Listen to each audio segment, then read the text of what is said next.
Welcome back sa Murag Dili Vlog. O mauning time nga nila agmig Bohol ha. Nakaadto mig Bohol nga wala sa oras ug wala sa plano ay lisod sad kay kini akong mga kauban pag ingon lupad diretso ay pag hinahinay. Kay mabian ka wala ko nasuko. Nagstorya ra ko. O mga unsa siguro ta kay malipong ta diri sa Bohol ha. Wa ta katud ari itso lisod na layo kay balingwan ulion.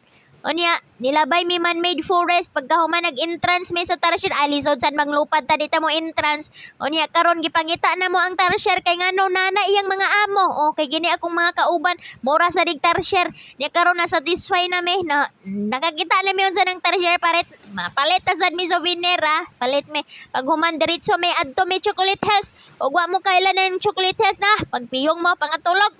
Enya karon mauna diha mi musaka mi diha 200 steps na among sakaon. Chocolate Hills gani kay sakaon. Niya pagkahuman hapit pa kun hagbong. Maulawan unta ko. Kay hapit ko mahagbong pero wala. Praise the Lord kay wa ko nahagbong kay naimpas na unsa na. Niya mauna ang view pag naa ka sa ibabaw kay very stunning karon overlooking diretso ta sa Sikatuna kay diri ta man ni hapon. Mauni ang highlight sa Bohol Sikatuna gani kay sikat kani kung asa makita nimo ang tanan landmark sa laing-laing nasod. Mauning giingon nga dinhi nimo makita. Dinini mo makita tanan mga lain-laing landmarks. Ako nagiprolong kay para maingganyo mo nga mo anhi mo dire kay mo tan-aw di na nako isa-isahon wala ko nasuko.